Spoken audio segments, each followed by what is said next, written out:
This program is brought to you by Emory University. Again, I'm Jeremy Redmond. I write about immigration and politics for the Atlanta Journal-Constitution. And let me tell you a little bit about the format for today. What I'll do is I'll introduce our panelists. We'll go through some questions to get the conversation started. We'll leave about 25 minutes or so for questions at the end, and then there'll be some housekeeping announcements at the very end. I'm a journalist just like all of you, and John Blake, my former colleague, who we claim him at the Atlanta Journal-Constitution, even though he's moved on to CNN. He was a reporter there for a long time. But like John, I'm a reporter like you all, and my interest to coming to conferences like this, and I've been to many, is to get sources of information and story ideas, to be able to walk away with 5 or 6 or 7 story ideas. So I hope I've tailored my questions to that, to kind of get the conversation started so you get some ideas, some tips, and then leave you enough time to go after what you're particularly interested in. All right, so starting on our far right, Aparna is the executive director of Raksha. I'm going to give brief introductions of all of our panelists because their bios are in the magazine.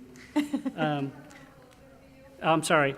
Aparna is the executive director of Raksha. And to her left, Don Kerwin, he is the executive director for the Center for Migration Studies of New York. And Professor Manuel Vasquez, he's a professor of religion at the University of Florida. He's also the co-director for the Program for Immigration, Religion, and Social Change. And to the professor's left is Marie. She's the scholar in residence at the Candler School of Theology at Emory University. All right, to start, I'm going to address this question to Don, though I know Manuel can take this as well. I want to just ask a broad question about our topic and then sort of drill down to some more specifics. First of all, can we talk about, Don, sort of what inspires different religious groups to support immigrant communities? Yes, I'd be happy to. I think that the first thing you'd probably say is that oftentimes there's not a huge difference between immigration communities and religious groups, so that there's like very substantial overlap between those communities. And if, in the Catholic world, for example, which is the world that I come from, 35 to 40% of the Catholics are Hispanics. Obviously, those aren't all immigrants, but a good percentage is, and it's a church of immigrants and has that identity. And I think that there's also, of course, the biblical tradition of hospitality, of love of the alien, of empathy, of the fact that love of the alien, I think, appears something like 30 times in the first 5 books of the Bible in the Pentateuch. So there's that.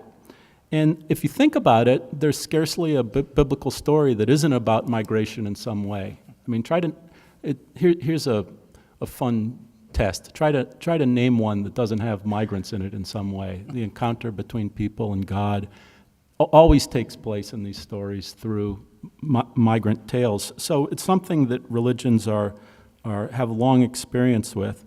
And I think, but really, in terms of a more practical and human dimension, it's this issue of being able to empathize with other people. How do you do that?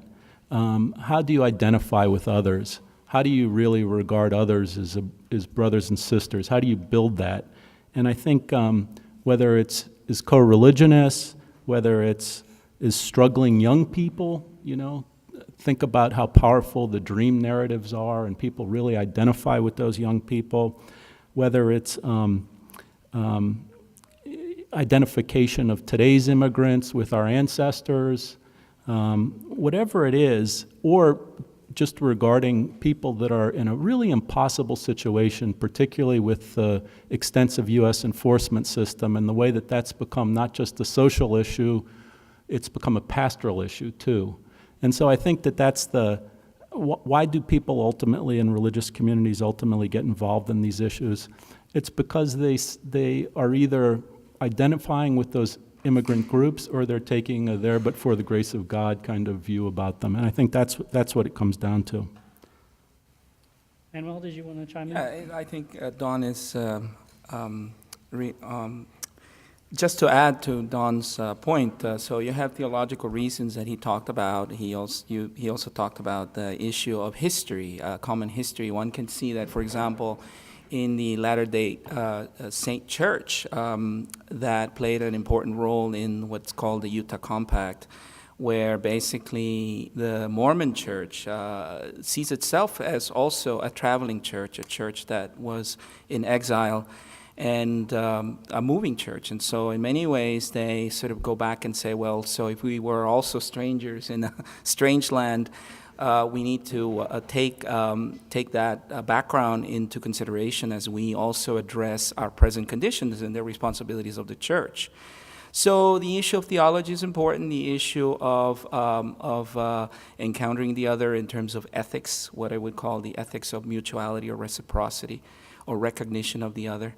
And also the issue of the common history that the churches have as part of a history of migration that this country, one of the foundational myths that this country tells about itself is the fact that it's an immigrant country, and it's a country of people that came to seek for a better life, and I think that has religious elements to it, too.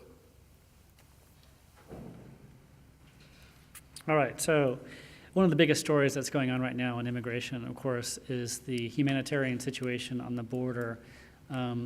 Since last year, there have been tens of thousands of children unaccompanied coming across the border. And most of them are from Guatemala, Honduras, and El Salvador, and they're fleeing deprivation and gang violence in their home countries. They're coming on their own, sometimes with the help of coyotes or in large groups, and they're seeking to reunite with relatives here and to find a better life. More than 30,000 of them so far have been relocated to the care of custodians, sponsors in the United States. And in Georgia alone, we've had more than 1,400 have been brought here. In fact, this year, the federal government had reached out to a Baptist ministry in Georgia asking if they would help shelter these children because there's no place to put them. They've opened up a temporary facility in Artesia, New Mexico, and a new location in Texas. So my question for the panel on this issue is, given the situation, to what extent are religious communities involved in advocating or caring for these children? I know, Don, this is something that you can talk about. I think all of the panelists could address it, but Don, could you start? Sure, and I'll provide more of I guess a national perspective or an overview, but the fact is when this crisis, which is a human crisis, which has been going on for some time, well before the president actually officially called it a crisis, when it started to become that in the public's eye, faith communities were actually putting up women and children in enormous numbers. And I think the narrative on this has been the response in that community and other communities to try to turn back the children. But really, that's not what's happened out there. There's been an incredible outpouring of support and empathy for these folks. And in, for example, Miami, El Paso, all along the U.S.-Mexico border, faith communities were actually putting up women and children in shelters and parishes and their congregations. And I'm talking about hundreds of them. They were reunifying them with family members. They were getting them bus tickets. They were providing shelter. They were providing food for them. And that's kind of ended now that the women and children are mostly put in detention centers like the one in Artesia and other places. But there's still, of the women that are released and that are on ankle bracelets, we still see particular congregations and churches that are tending to them, that are taking them for monitoring, for reporting, that are helping to do errands with them and help to settle them. I think, so there's kind of two populations. There's the women and children, and then there's the unaccompanied children. And for the unaccompanied children, there's been very substantial government programs for them, and they're treated quite differently. The Migration and Refugee Services at the U.S. Catholic Conference, for example, works with a network of 210 social service agencies, Catholic and non-Catholic, and a number from different faith traditions that are doing home assessments, that are placing children with their families, that are helping them to enroll in schools, that are securing counsel for them, that are making sure that they receive medical care and mental health screening. There's also Migration Refugee Services and Lutheran Immigration Refugee Services have contracts to provide residential services for children, and that is to place them in short-term foster care through the Office of Refugee Resettlement. And there's also a program to place children in long-term foster care that either are going to seek relief from removal or actually have found to be eligible for something and are going to be able to stay for a long period of time. And these kids are mostly kids that don't have family members here in the United States, although some do. Faith communities have also been working hard with public school systems to explain to them the issues related to sponsorship, what that means, why these kids can enroll in public schools. They've been working with parochial schools on creation of individual education plans and providing technical support to them. And I think, needless to say, the immigration community, in particular the faith groups, have been particularly active on making sure that there's not going to be a fast-track deportation procedure that's purely administrative for these children. Under the Trafficking Victims Protection Act, kids from non-contiguous states, that is not Mexico or Canada, particularly the Central American kids, go through a process that's not an automatic return based on a review by a CBP officer. And that procedure is certainly threatened, and the groups have advocated very strongly that remain in place. I would just like to add that this is nothing new. This has been happening for years. Before we had this crisis, there were children from many communities that were being housed by, I remember Georgia Baptist Homes used to house a lot of unaccompanied minors, and it would be minors also from India. And I remember us doing work with Georgia Baptist Homes to make sure those children had the cultural and support that they needed, and even the religious support. So there's a long history of religious groups coming forward. All the refugee resettlement agencies are all faith-based organizations. There might be a few that are sprouting out that now aren't faith-based, but the whole refugee resettlement concept has always been faith-based organizations. And I would just add, here in Georgia, we have not only Georgia Baptist Homes, but also LIRS is working with the local Georgia Lutheran organization to provide short-term foster care. So there are 3 actually faith-based organizations that have started this month providing short-term foster care here in Georgia to these young unaccompanied minors. And I think what's remarkable is that extraordinary outpouring of support. They are overwhelmed with requests for how can we help, what can we do, who can we give money to, right? How can we support your work? And really still trying to work out how to navigate this crisis and how to find ways for people to support what they're doing. And they're coming up with some very creative ways to do that, offering volunteers the opportunity to teach English to these children while they're in this short-term care situation, and to provide churches the opportunity to partner and provide items that these children need. So working very hard to meet this need, but I think some particularly small organizations that are attempting to address this need are finding that they're really just overwhelmed by, again, both material, financial, and volunteer support, and not really sure how to address it at this point. Everything's moving quickly.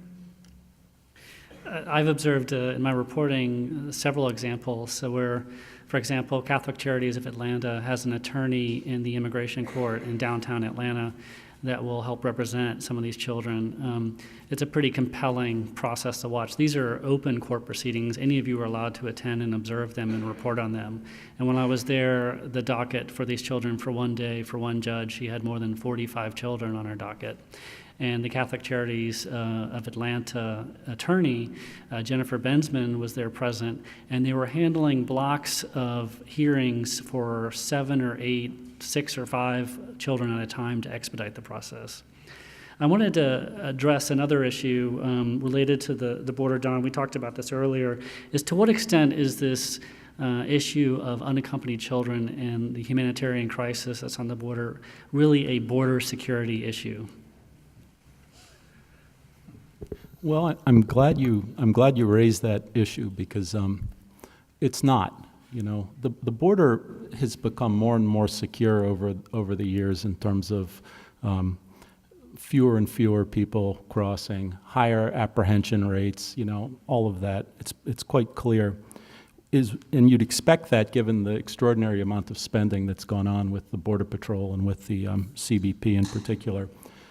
What this is it's a refugee crisis. And it's a refugee crisis that kind of shows the interconnectedness, I think, of the United States and the countries that these children and these young mothers with their kids are coming from.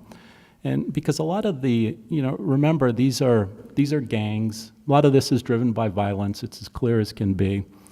And these gangs became transnational gangs and they were started in Los Angeles, right? I mean, they're named after, the ACO chose a street in Los Angeles. That's what it's named after, you know.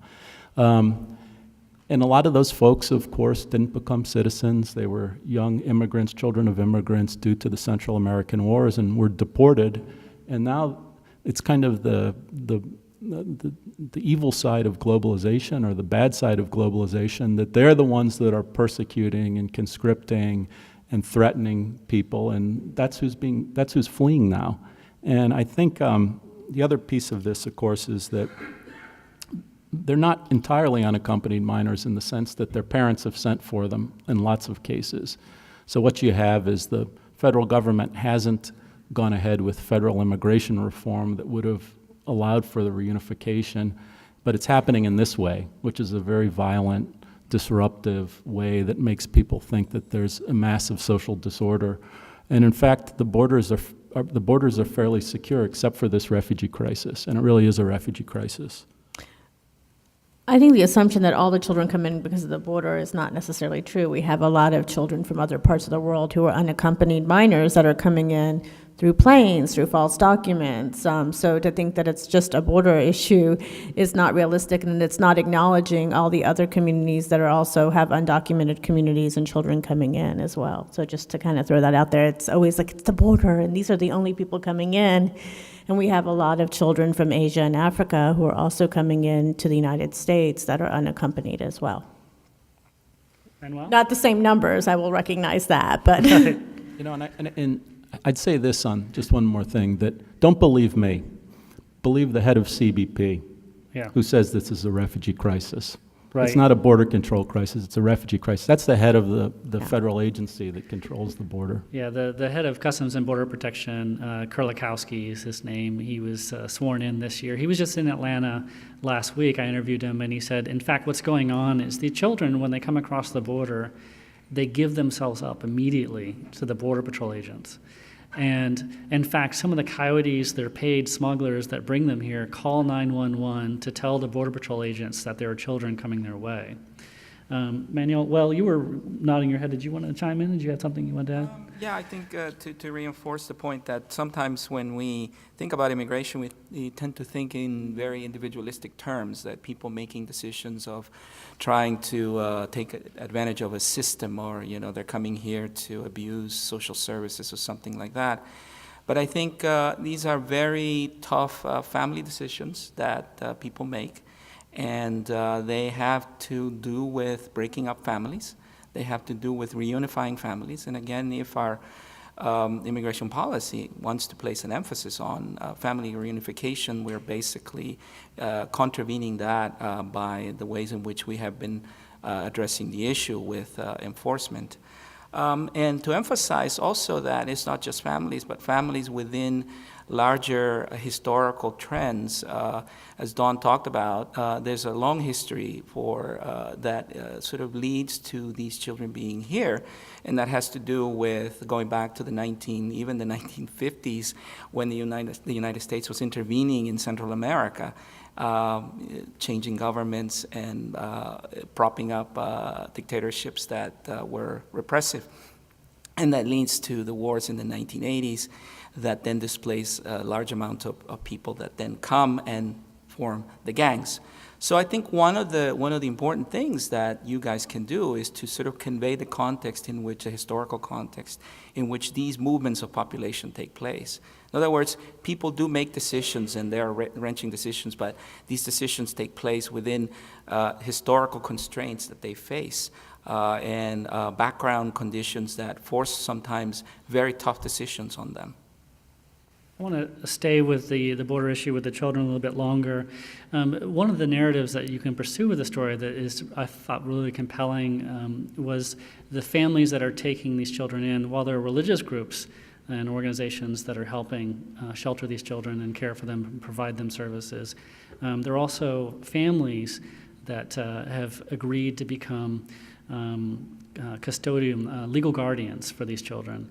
And what happens is if they become a legal guardian for the children, they can get something called a special immigrant visa, which would give them a path to legal status in the United States. And I wrote about a family in Cedartown, Georgia, a small community in North Georgia, that cited their Baptist faith for why they accepted a Guatemalan boy who was in their church into their home and are seeking in court to become his legal guardian. This was a child that came with a rush of children from Guatemala starting last year, fleeing gang violence and poverty. So that narrative is out there. There are individuals that are also reaching out to these children and citing their own faith. In South Georgia, switching gears a little bit, but staying on this broader issue of the children and what's going on the border, there's a sprawling immigration detention center called Stewart Detention Center. It's located in a small town called Lumpkin, and it is the second largest detention center for immigrants in the United States, behind one in Texas. And that based on the number of detainees that it holds, which is around 1,500 on average. And in a short drive from that detention center is a small little house called El Refugio. This is, as the name suggests, it's a refuge for families that have loved ones at Stewart Detention Center. So what I want to ask a little bit, Marie, about is El Refugio. What does it do? Kind of the services it provides, and can you make that connection between the services that El Refugio is offering and what's happening on the border? Are you seeing changes, for example, in the population at Stewart Detention Center? Yeah, so I work with a pretty extraordinary, committed group of volunteers to run El Refugio, and we've been around since 2010.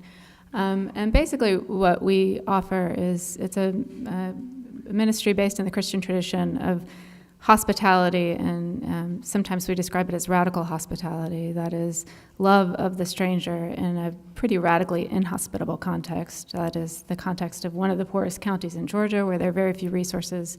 There are no restaurants, there are no hotels, there are no grocery stores, the gas station never has gas. It's a very difficult context for people who are traveling to visit their loved ones at the Stewart Detention Center. So we opened in 2010 with the idea of offering hospitality to these families, just simply a place to stay, food, and support, emotional support.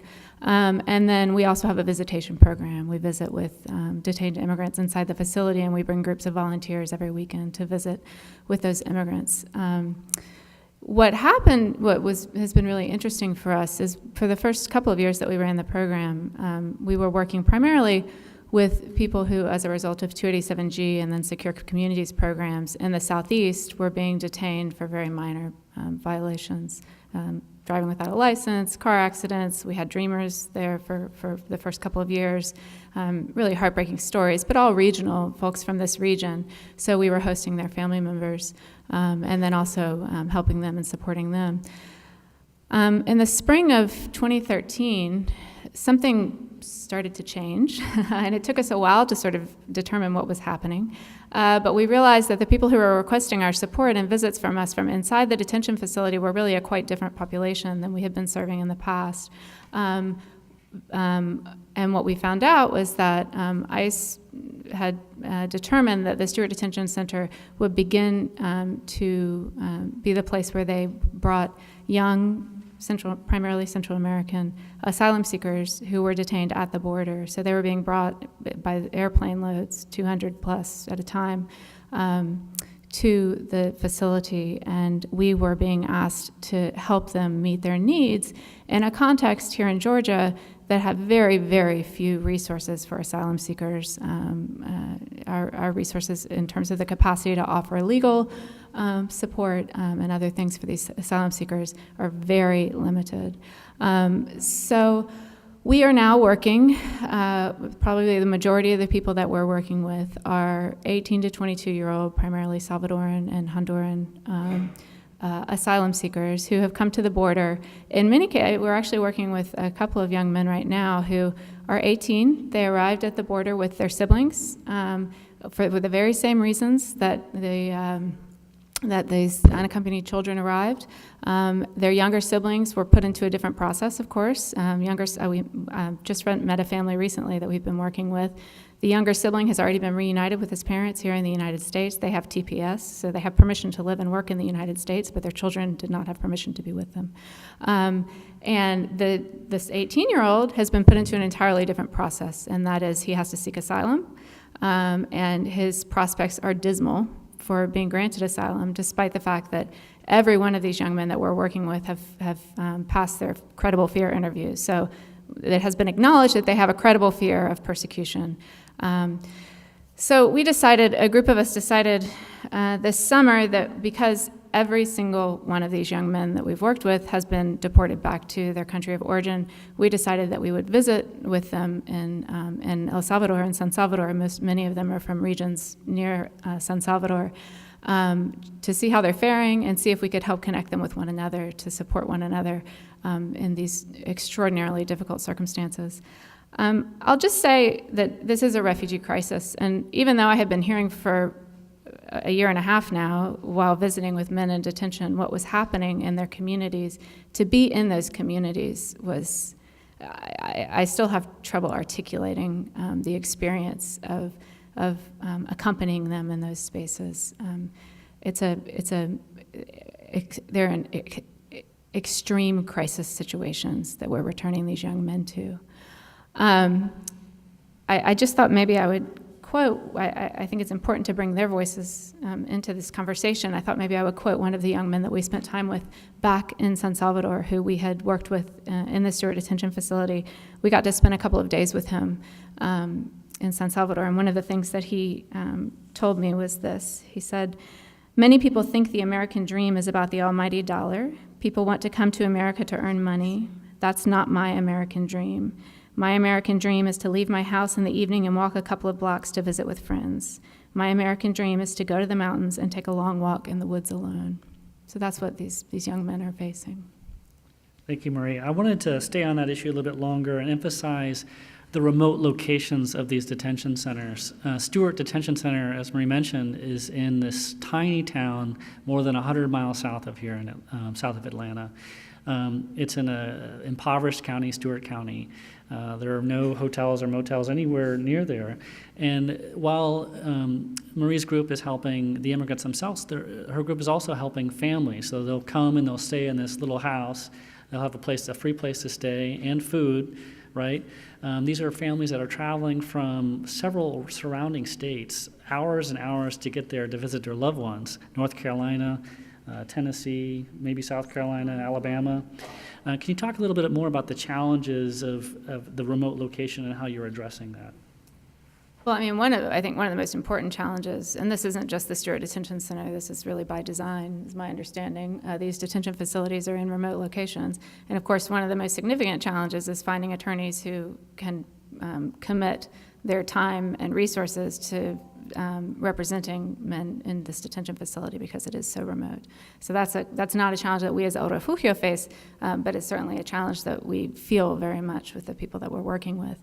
It is very difficult to get legal representation in that facility. I think about less than 10% have any form of legal representation.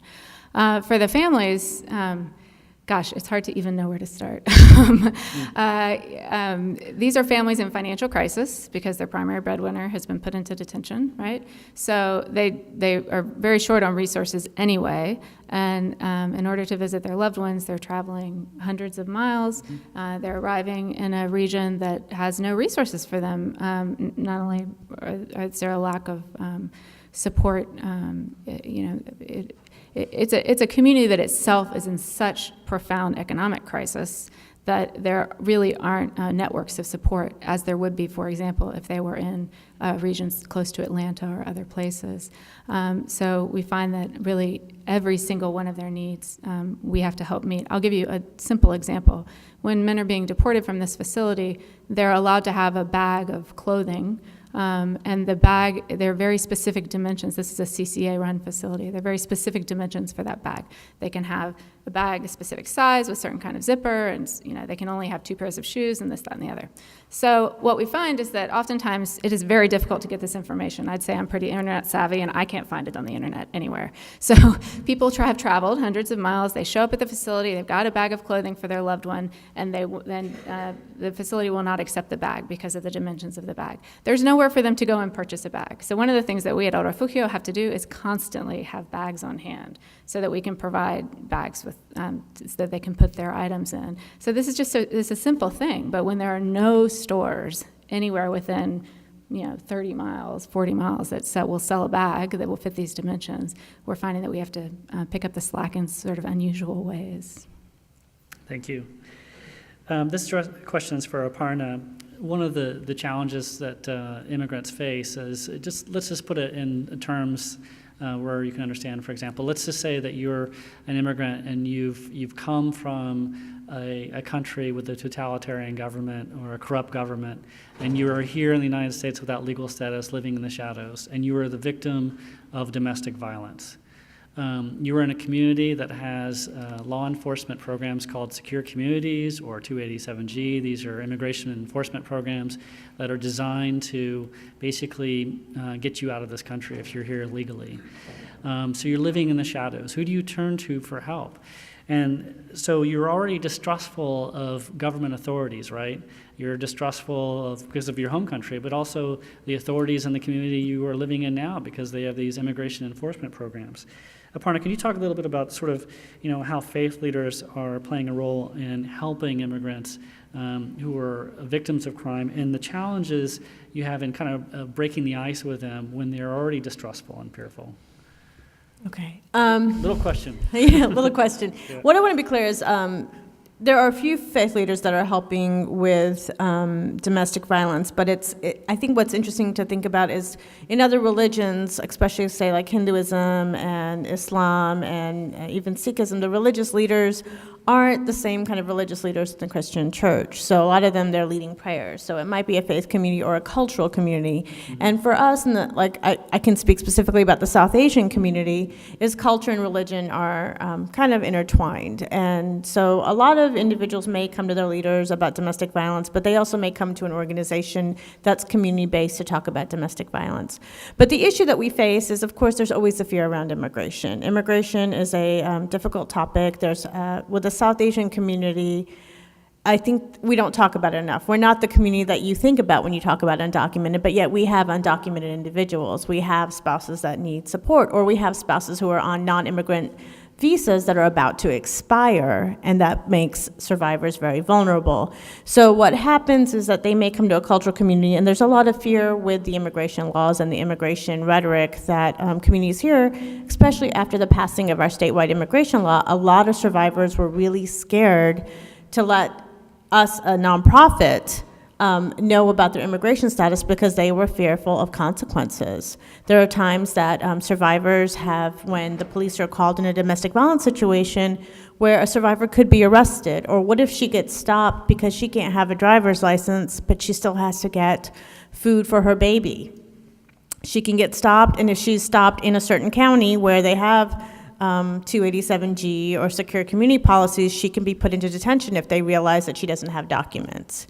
So it becomes very difficult for survivors to come forward and talk about these issues, and it's very difficult to get the help. But part of what we try and do is let them, when we're asking the questions, as advocates, we usually have those conversations about, like, what do we need to provide you with that support? And we let them know that it is basically so that we can help them, because there are laws available that can support them and that can protect them, and we would connect them to GAIN, and ALPA is here from the Georgia Asylum and Immigration Network, where they provide the immigration attorneys that would file for that immigration relief for survivors. But it's a very scary situation because people don't trust the system, they don't trust law enforcement officers.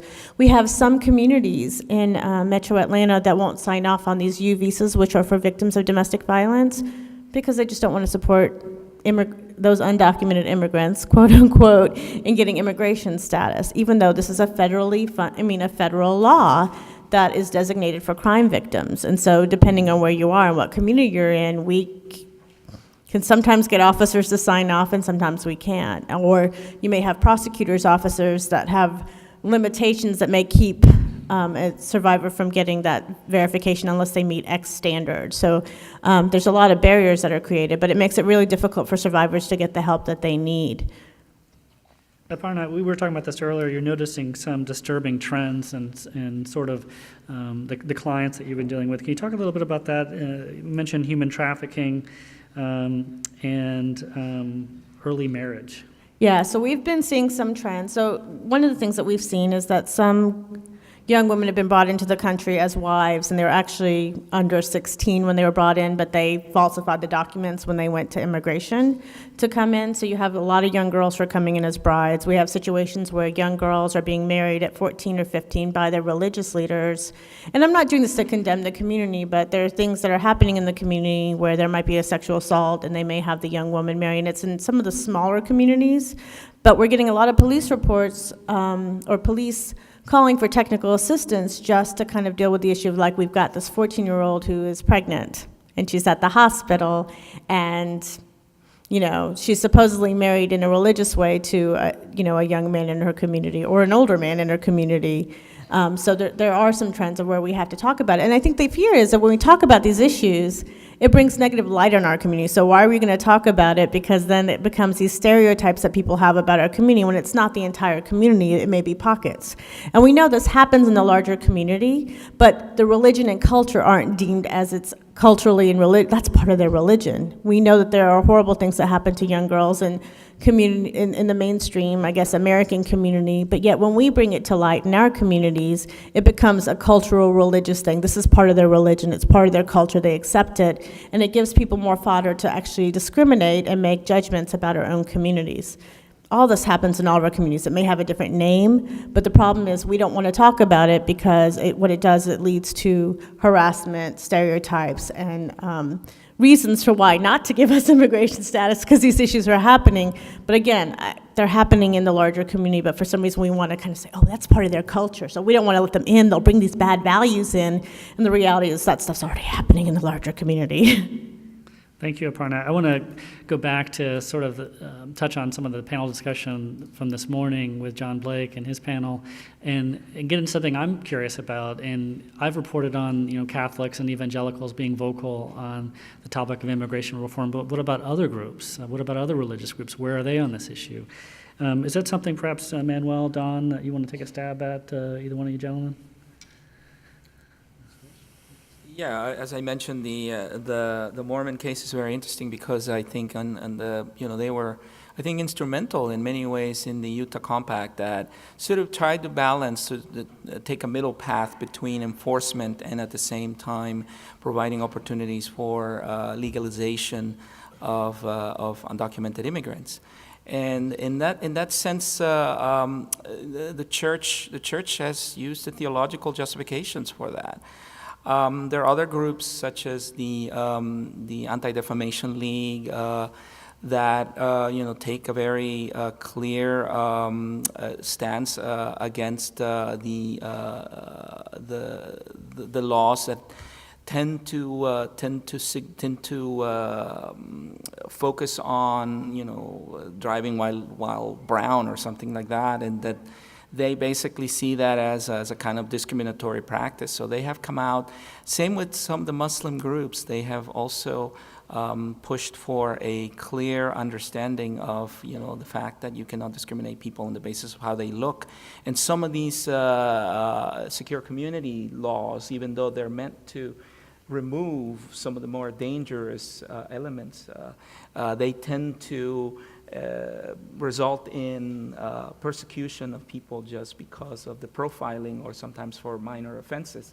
And so you end up removing people who are part of the community who, aside from having come to the country without papers, pay their taxes, respect their laws, and are, members of the community. And so in many ways, some of these Muslim groups and some of the Jewish groups have come out in support of these things. But most of the action, I think, is taking place in with the Christian groups. Don? Well, yeah, it has never been my experience, and I was 17 years at the Catholic Legal Immigration Network, before coming to Center for Migration Studies and Migration Policy. It was never my experience that this was mostly limited to Catholics or evangelicals. And that term evangelical is a broad term, and I'm not exactly sure who it covers and who it doesn't cover, But I would say we always worked with a range of faith communities on advocacy and on service delivery. It was always integrated. Lutheran, Jewish groups, Muslim groups, Church World Service is a big player, Hebrew Immigrant Aid Society, the Baptist Church, the Southern Baptist, on and on and on. And I'm missing a lot of them. We did trainings together. We shared best practices in terms of service delivery together. There's unbelievable numbers, a kind of a critical mass now of sign-on letters that are multi-faith. And on comprehensive immigration reform, at least for the organized religions, there doesn't seem to be huge amounts of opposition to that concept, which is a very general concept, which means borders, enforcement. And that actually is the reform we've had over the years. We've had that through appropriations and a growth of an enforcement infrastructure. So we've had an enforcement-only reform, but it also means changing the legal immigration system to bring it into line with family needs and labor issues, and then providing a path to the unauthorized, many of whom are really vested and long-term members of the community now. I mean, it's amazing. 20% have been here for more than 20 years now, according to the last survey. 60% more than 10 years. Parents of 4 million U.S. citizen children. This doesn't look like a criminal group. These look like members of our community. So that's a piece of it too, providing a path to citizenship. And I think the issue is that the members of those faith communities don't always go along with the social teaching of their institutions. That's the real challenge. And we see that with politicians. There's a fringe of them that try to say things like, well, welcoming the stranger doesn't mean welcoming the undocumented. It means, welcome guest. It doesn't, so there's a little bit of that going on, but that's more or less discredited. I think it mostly is that they simply don't know their faith tradition, or that they don't apply their faith tradition fairly to kind of some of these issues. And these are very, very complicated issues, and they're not as clear-cut as I'm making them out to be.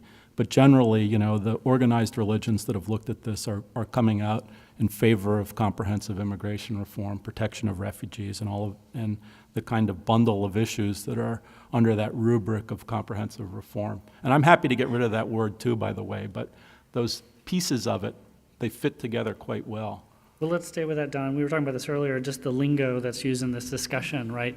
And as journalists, we come across this all the time. Every time I attend a conference on immigration, there's always the debate over illegal immigrant, undocumented immigrant, immigrant without legal status, immigrant in the country illegally, immigrant without papers. What's the right term to use? A lot of people I talk to on this beat, they complain to me that illegal immigrant is a pejorative term, that no human being is illegal, right?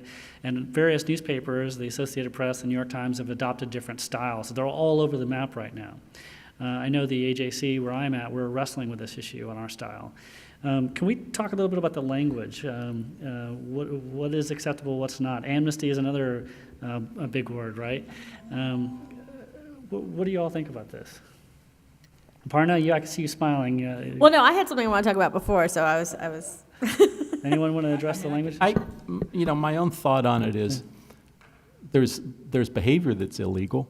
Yeah. You can illegally cross the border. You can illegally re-enter. You can illegally vote. You can do things that are illegal, and it's fair to describe them that way. Right. But to describe a person as illegal is something different.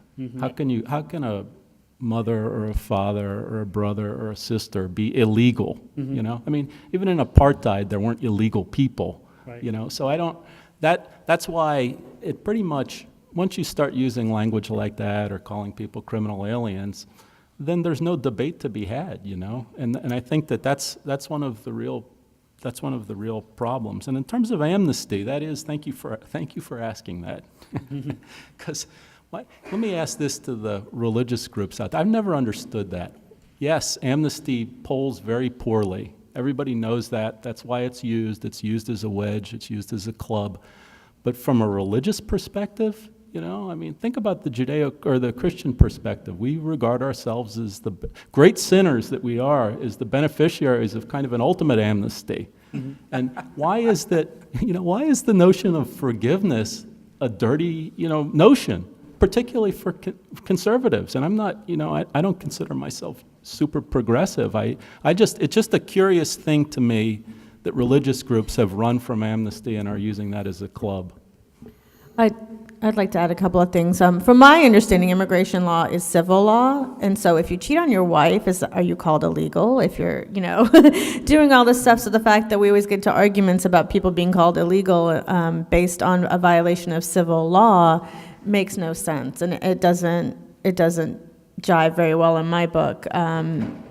And a lot of individuals do actually come in legally. They may overstay their status, so they're out of status. So, yeah, I have very similar issues with the terminology when people feel adamant about calling people illegal, but they wouldn't do it when they speed, do they call themselves illegal? You know, when they're gambling? We break laws every day. When we run that red light, are we illegal? So I think it's just a convenient way to attack and diminish another group of people. I think the problem is that the word illegal becomes kind of a magnet for all sorts of stereotypes that then are associated around it. So when you have someone like the Representative Todd Rokita of Indiana saying that, you know, these illegal children are going to bring Ebola through the border, or they're gang members, the word illegal becomes a shorthand that sort of boils down all the prejudices that you can jump in, and it becomes this very emotive, this very a word that closes the conversation, and then we fail to really see the histories, the human dilemmas, the complexities of the issue of immigration. And it's very hard to stop and say, okay, let's break it down. Let's think about the reasons why this phenomenon is taking place, because the word illegal has become so packed with all sorts of things that it becomes a shorthand, and then it dismisses the conversation. And that's one of the reasons why I think we have had a very hard time passing comprehensive immigration reform, because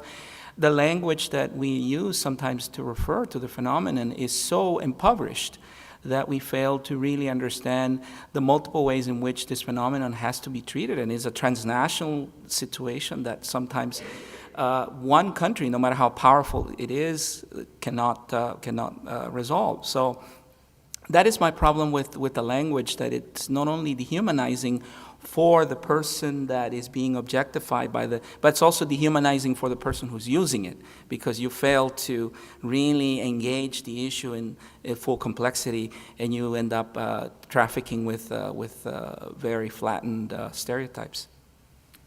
Thank you, Manuel. I want to turn now to immigrants helping immigrants. And I'd like to hear from Marie and Aparna on this issue, to what extent, you know, there are challenges getting immigrants involved in your organizations to help immigrants, getting them involved in their voices involved and in leadership roles. Could you ladies address that issue? Well, I mean, we're an immigrant-based organization, so most everybody in Raksha they're from the South Asian community. But because of the issue that we address is domestic violence, and while it's a heated topic right now in the news because of all the NFL stories coming out, many communities don't feel comfortable talking about it because, like most people, it's something that we don't want to think can happen to any one of us.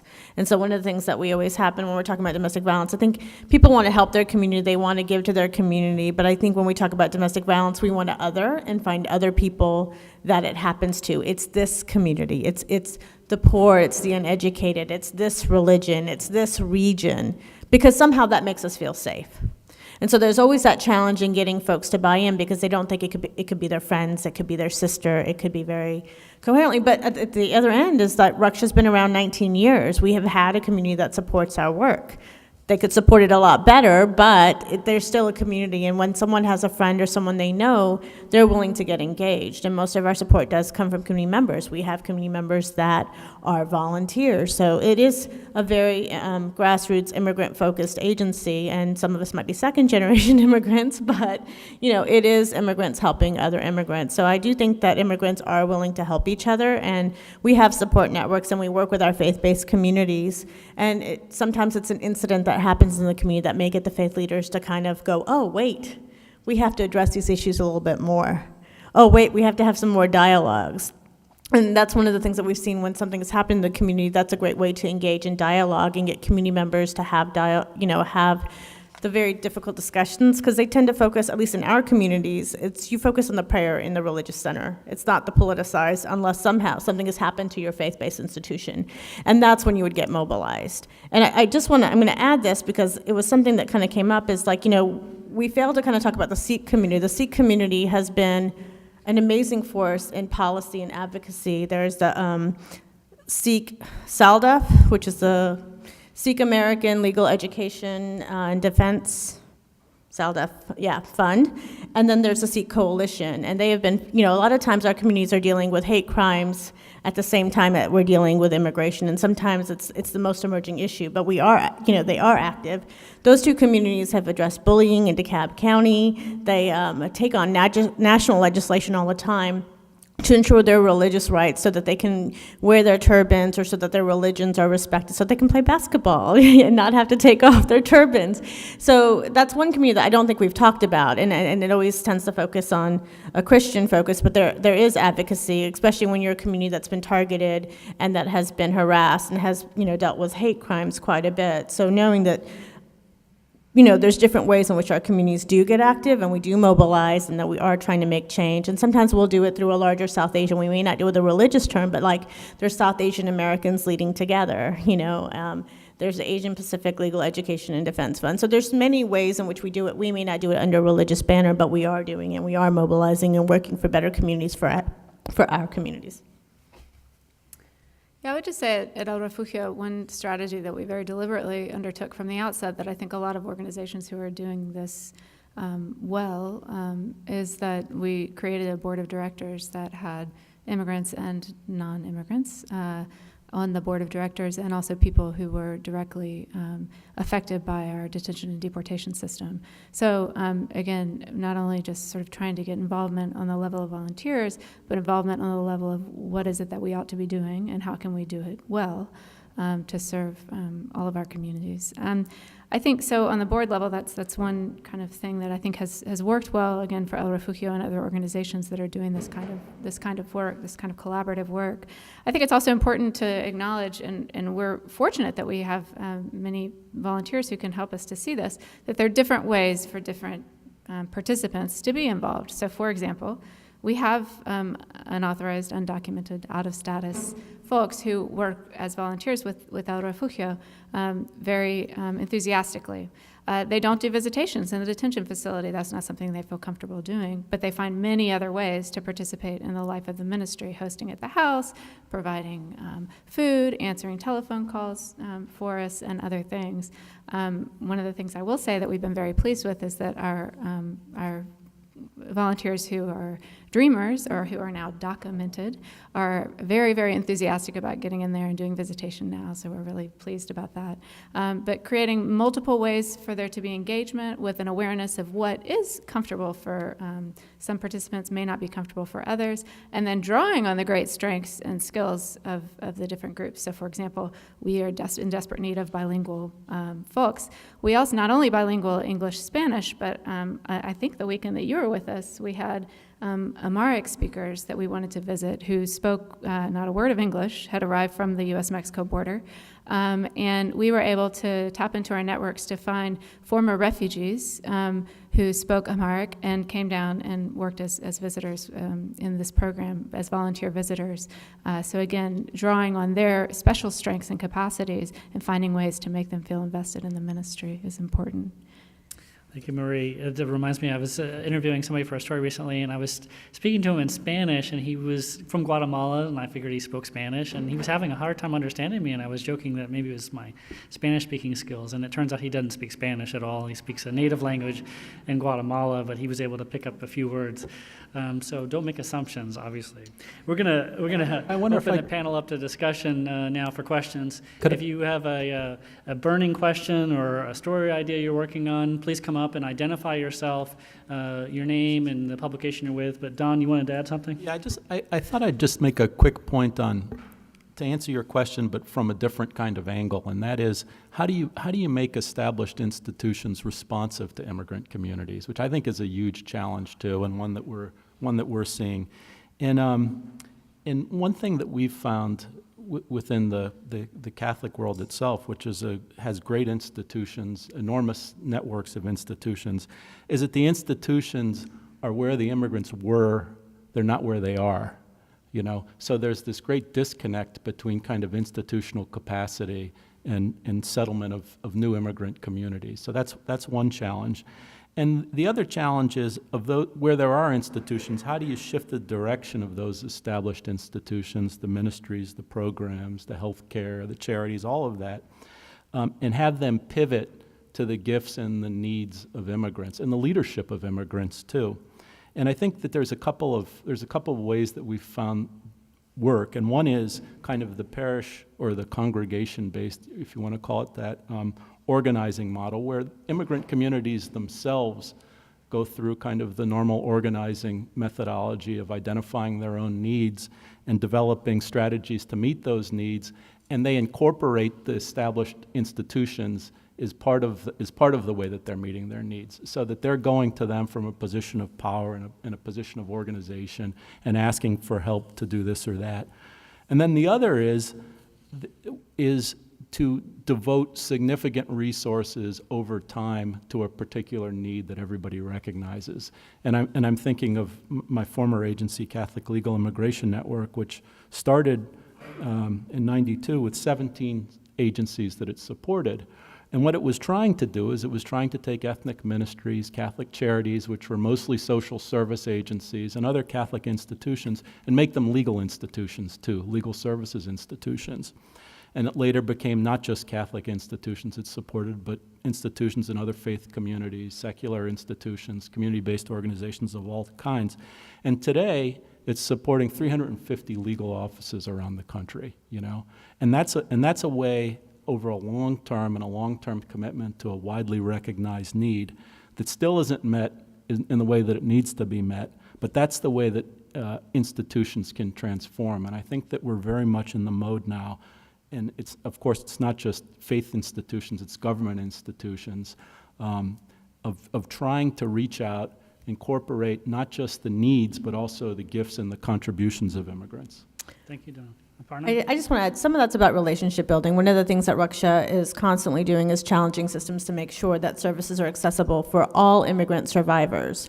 So part of what we're doing is like making sure that, are you providing language access for our clients? You may have Spanish, but we still have a Bangladeshi, survivor who's coming to court who needs an interpreter, and we shouldn't have to provide it by bringing volunteers. So part of it's using the laws that exist to challenge systems. We have police calls where a client can ask for an interpreter and not get it. And then we have to hold those systems accountable. So part of it's being able to tell our stories, but also making sure we're challenging the systems and building relationships. When I have relationships with a law enforcement agency or a court, then I can at least say, hey, I just noticed that you guys violated, Title VI, or no, I don't go in with a threat. I kind of say, look, this client is in a bad situation. She asked for an interpreter. I know you're a really great agency, but can you tell me what happened here so that we can challenge it? So I think part of it's also building the relationships so that we can challenge systems and, being connected to those agencies so that we can make some change, because I feel like we've made a lot of change to where police officers will call us and like, I don't know what to do here. I want to make sure I'm aware of the culture. And that's a big step that they're calling to find out so that they can do the right thing for the survivors in their community. Thank you, Aparna. Now let's take some questions now. Again, please identify yourself, where you're from, and burning question about some story you're working on. Just curious. Go ahead.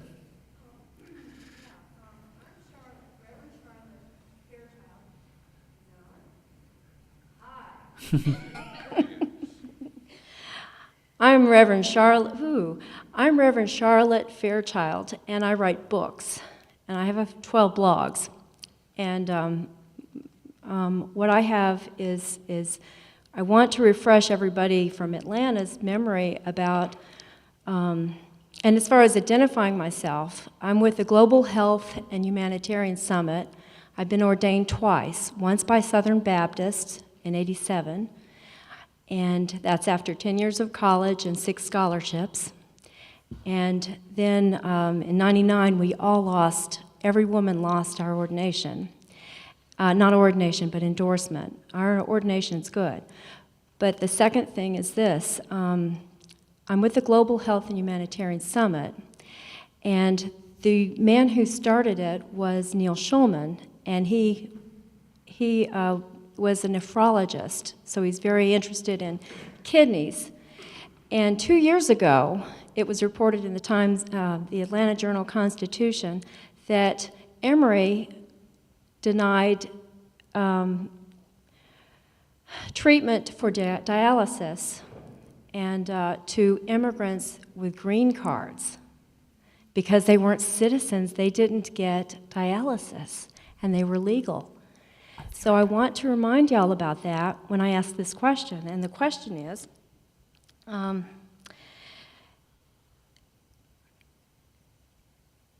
when we go back to the solution for all of these children coming, the problem is the gangs.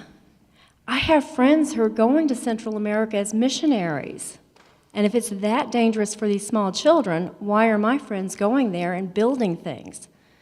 So what can we do, and what are we doing to address the problem that is sending the children here, forcing the children, the impetus? How can we address that? Because if we don't, then my friends may have problems when they go to Central America, but also these children will not stop coming. So do you know of anything being done to address the gangs?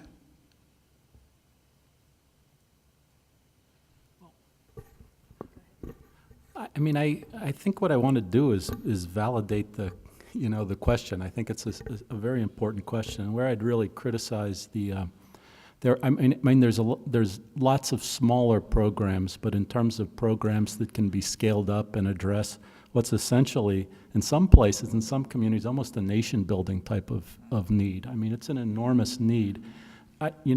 It's difficult to put your finger on them, and I would say that if you think about the Obama administration package for dealing with the crisis, what was it, about 5% of it or 8% of it had to do with the conditions driving this. And this really does need to be a major thrust of the approach, because this is really a global issue, and it needs to be addressed. It's a rule, it's a basic rule of law issue as far as I can see.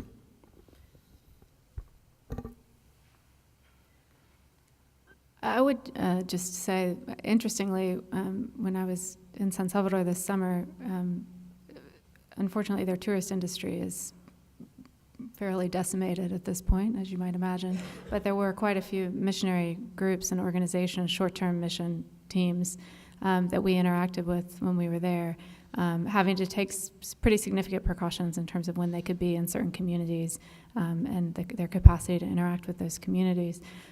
So certainly appreciate that they're spending time there, and also I think they're building awareness of what's happening, which is allowing them to kind of spread the word about the crisis in those communities. The question of keeping the children from coming, I think, is one we need to think carefully about, because, for example, I know there's a Fulbright scholar, I'm not recalling her name, who's been working in El Salvador specifically, interviewing children who've been returned to El Salvador, and she found that more than 50% of them have parents, one or more parent, here in the United States. And again, some of these parents have permission to live and work in the United States. I think it's a question we need to think carefully about. And I would add that I think Don is right, that this is a process that will take time. It's not something that we can find a silver bullet to solve it once and for all right away. And, different approaches have been tried by the national governments in terms of having all sorts of emphasis on enforcement and jailing some of these gang members. And that has resulted in increased violence in many ways. And the other alternative has been tried, which is to create a truce with some of these groups. And that has also led to these groups consolidating. So it's a question that these societies were broken down by all sorts of phenomena that our country was involved with. Going back to the civil wars, we were, sending weapons down there and arming people, and those weapons and that military training it continues to color the way in which these societies have become uncivil. And so it's a question of rebuilding civility and a question of governance. Until we face that issue, there's not going to be a structural solution to the problem. Simply rushing to solve a crisis of 60,000 kids coming all of a sudden may score political points, or may even solve a particular peak of the problem, but the problem is going to continue to be there until we have a comprehensive, holistic solution that involves not just military and enforcement dimensions to it, but also nation building and cooperation, economic cooperation that really empowers the poor families that have to sometimes have transnational networks, depend on transnational networks to survive. I just want to pose a question. Do we give up on communities just because it's dangerous? Do we not do our work? I mean, doing domestic violence in itself is a very dangerous field to go into, and there's danger at every level, but do we not do it?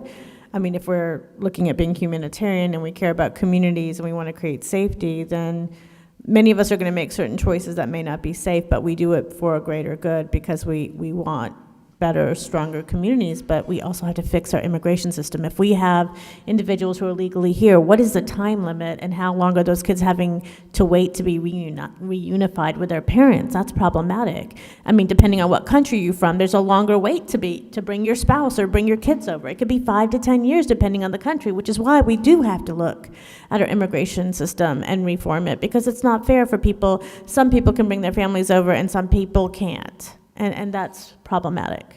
If I could just add one more thing, and this is sort of a no-brainer, we all know this, but much of the gang activity in recent decade or so has become deeply involved with transnational criminal organizations that are trafficking drugs. And we all know that the greatest demand for illegal substances, drugs, is in the United States. So one thing we can all do right now is go out and tell our friends and family to stop purchasing illicit drugs. That would slow the problem down quite a bit. It's a simple, straightforward. Go for it. Give it a try. I want to add something real quick. Same with that human Marie, trafficking, right? Something that Marie, a little addition to what she said, that it is a fact, and it's been widely reported, that Honduras is the murder capital of the world right now. San Pedro Sula, a city in Honduras, has the most murders per capita of any city in the world. And it's connected to what you just mentioned. But also the problems are economic in Honduras. Their agricultural economy is struggling. Karlikowski, the head of the chief of Border Protection, mentioned this last week when he was here. It's a variety of problems that have beset Honduras. But ma'am, you had a follow-up? Yeah, and that is because of something that was said previously. Amnesty, we as reporters, we as people who write, can reframe and we can actually elevate this political game that is being played by just saying grace. So we ask the question, what do you think about the grace of becoming a citizen, or the grace of being given aid, or the grace instead of amnesty? And then that will change it for these religious people. They will get it. Now, I have something else, but I forgot it. All right, thank you for your question, ma'am. Sir, please identify yourself and ask your question. Yes, my name is Tony Carnes. I'm with Journey Through NYC Religions. And for Don Kerwin, There's a concept that's practiced experimentally by some Catholic churches called shared parishes, in which Native Americans would share the parish, the governance of the parish, the activities of the parish, with undocumented immigrants. Are you familiar with that, and how does that work? I'm not sure. I'm not sure what concept is it. The multicultural parish you're talking about, or the? No, it's actually it's not very prevalent. So Okay. I understand you might not. Uh-huh.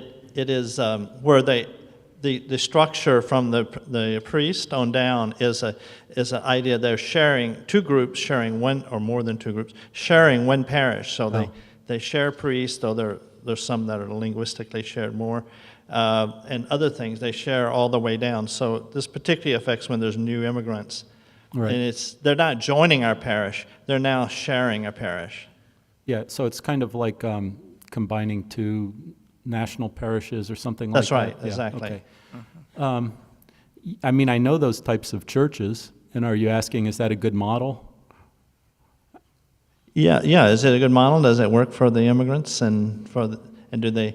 I think, I mean, the thing about okay, so there used to be shared parishes, and the literature on them was that it was usually the Irish that got the upper tier of the parish, and the Italians or the Polish that got the basement, and that kind of model didn't work. Okay, that didn't work, and in fact, that's how national parishes came about, because groups from particular countries, and in fact, in the case of the Italians, for example, they didn't really have an Italian identity when they came. They were told that they were Italian once they were here. That wasn't exactly their identity. So they created these national parishes, and I think that those are viewed in some places with some groups as important ways to kind of get a strong identity in which you can move into the broader society and to the broader life of the church. But at some point you have to go beyond that, and what you're looking for is kind of a broader communion of believers. And they still work, the Haitian parish in Miami, for example, is an extraordinary success.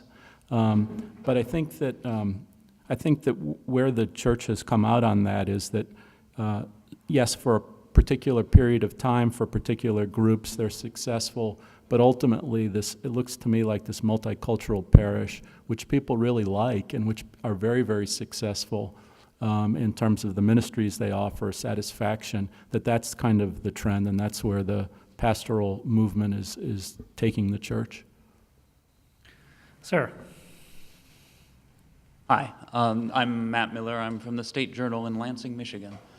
When we talk about religious organizations providing services to immigrants, I mean, how much of that is missionary? How much of that is aggressive missionizing? And what difference does that make?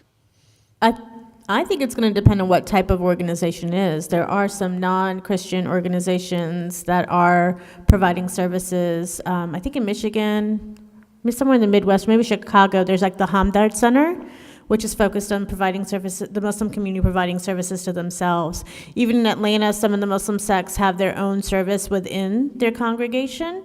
So that's one thing, but I mean, I can only talk about the aspect of the South Asian community. I'm sure that there are a lot of groups that probably start out with that lens, and a lot of service agencies tend to be Christian, but there are also some within communities that are also providing services specifically for their communities. There is a one in New York that provides domestic violence services specifically for like Muslim women. I think the Sikh community may have services within its congregation. I know a Sikh community in Canada that's actually doing batterers intervention programs and domestic violence services. So there are some community organizations that build up their own services within their own community because they understand the cultural and linguistic needs of their community. Y'all can add. Well, I think anybody that's government funded is not proselytizing when they're providing services. I mean, it's kind of against the rules at this point. The legal networks that I'm familiar with, in the Catholic, but in the other faith groups too, there's no screening based on religion, for example. There's a screening based on need, that's it. And there's no evangelization going on. It's kind of like the distinction between preaching with deeds rather than words, right? In other words, the motivation, what motivates that work is a faith commitment, but you're not taking the occasion of somebody's need to try to evangelize them.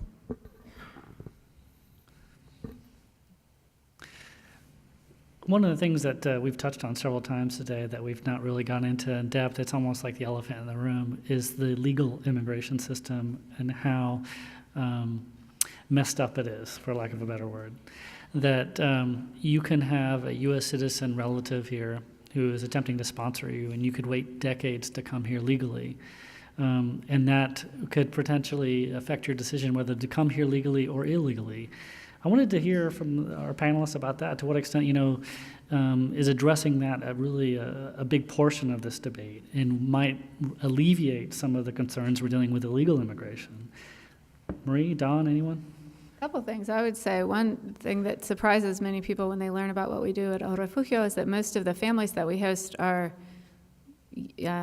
spouses who are U.S. citizens born in the United States and many U.S. citizen children. But again, because of the extraordinary penalties put on people who have lived in the United States without authorization for a year or longer, oftentimes they haven't gone down the pathway of seeking legal status for their spouse, because that would mean 10 years separated from wife and children, which is a pretty long time to be separated. So we work with a lot of U.S. citizens whose spouses are in detention. And then another place that we interact, I think, with the kind of problems with our legal immigration system, and this goes back to actually the question of gang violence in Central America, is that we also work with people who have been in state or federal prison for having committed a crime and have lost their legal status and are being deported back to countries of origin, which in many cases are countries they haven't been in since they were very, very young. So we're having, and oftentimes if they can't get their criminal conviction expunged, they're being deported after having committed, in some cases, a fairly mild crime. So that's two ways I think we're seeing real need for a shift in our the two of many many ways. Wow, I mean, I think one of my themes, I guess, is that the rule of law is obviously a term that's a lot broader than full enforcement, zero tolerance enforcement of whatever laws happen to be on the books, right?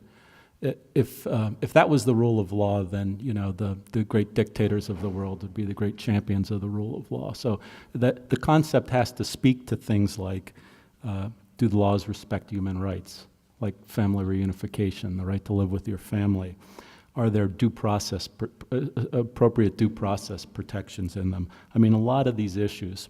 And let me just provide two examples. And I could and have written very extensively on the ways that the U.S. system does and doesn't honor the rule of law, the immigration system. But we have a system now where you have more than 4 million people whose petitions for family-based visas have been approved. More than 4 million. And everybody thinks that the supermajority of those people, instead of waiting abroad to reunify with the spouse or whoever petitioned for them, are here in the United States. And guess what? They're unauthorized. Okay, so here's you hear they got to play by the rules. Well, here's people that have played by the rules. They're unauthorized. They're subject to deportation. 4 million of them. 4 million of the 11 million. Okay, there you go. That's how it doesn't work. That's why the legal immigration system needs to be reformed. That's example one. Example two, let's look at just the procedural issues. What's the main factor in the success of somebody's political asylum case in the United States? Is it the strength of their case? Nope. Is it the, what country they're coming? No, it's none of those things. There's two factors. One, do they have legal counsel? If they do, they're 10 times more likely to be found to have relief available to them, depending on the posture of the case. And the second is the luck of the draw in terms of the judge they get.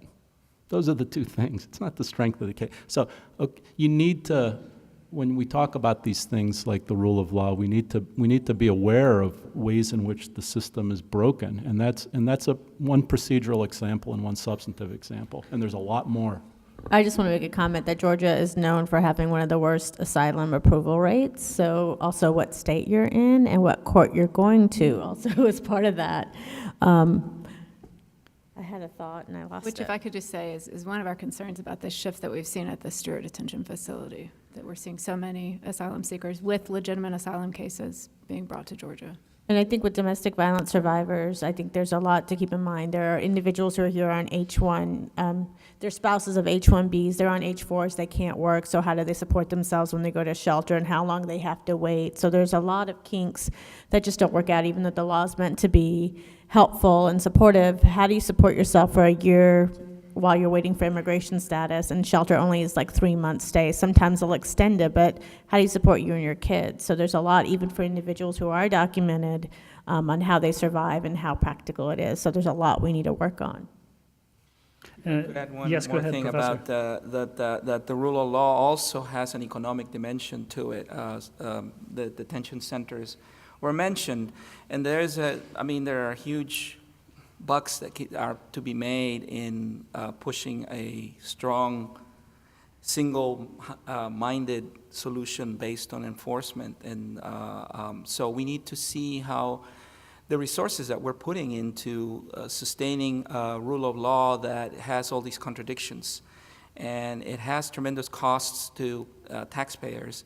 And not only that, in terms of what kind of a country do we want to be where we have these large populations detained in some obscure places that we are not monitoring as well as we should. That has improved, but still the issue of detention is an issue that I feel needs to be foregrounded more, and I think people need to be more informed about the economics behind it and the consequences that it has for families, not just undocumented immigrants, but the families of U.S. citizens who have some people there in these detention centers.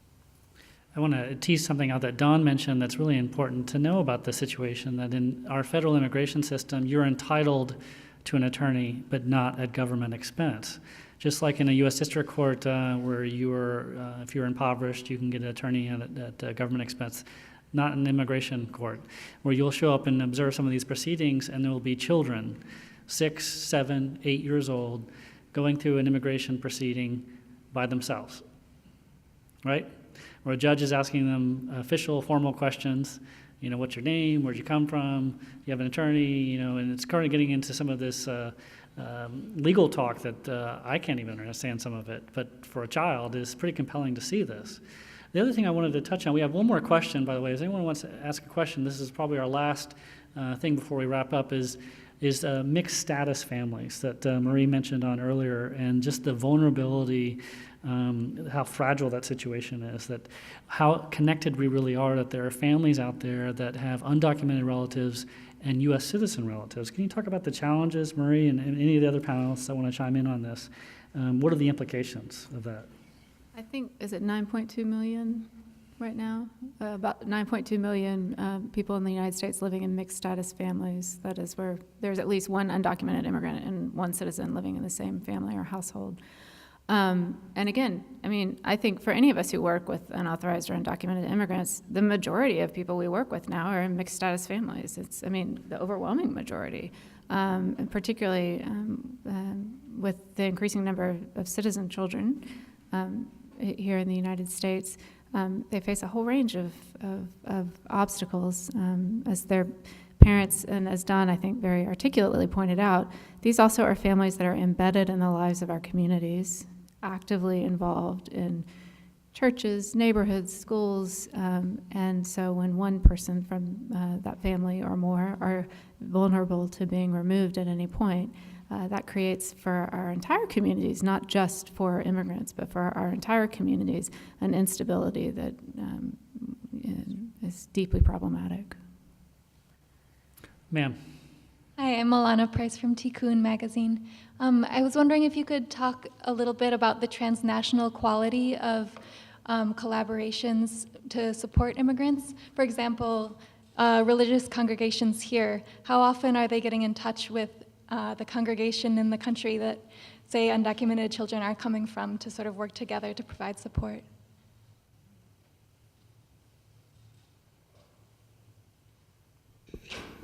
Not enough, and I mean, is the answer. And I think I know that it happens kind of on a national level, bishops' conferences meeting and delegations going down and that kind of thing, but not as much as it needs to be. And my sense is that the evangelical churches actually do this far better because they're able to, at least according to the scholarship, I could have this all wrong, that they're able to focus more narrowly on groups and be more transnational.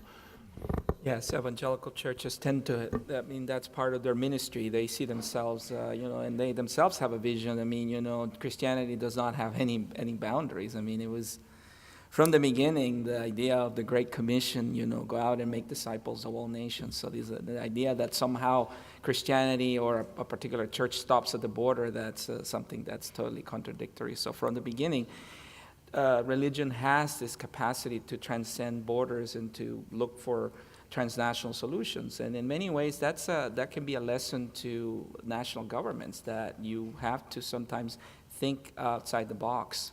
So you have these evangelical churches that do local stuff, and they have sister churches in countries of origin, and they work very effectively. And in fact, some of my work has documented how transnational churches have followed transnational gangs and tried to convert them at every step of the journey, right? So there is an accompaniment that takes place. For a transnational problem, you need to have a transnational solution, and some of these churches are nimble enough to do that. Now, in terms of the Catholic Church, of course, the bishops have the Mexican bishops and the American bishops have a common letter, right? The Strangers No More. That is all about working together to find a hemispheric solution to the problem to the question of immigration. So in that sense, the framework is there. Now, whether the question of parishes actually going out there and working, that's another issue, and I think Don is right that more work needs to be done in that area. That's all the time we have for questions. I want to thank our panelists and give them a warm round of applause for their participation today.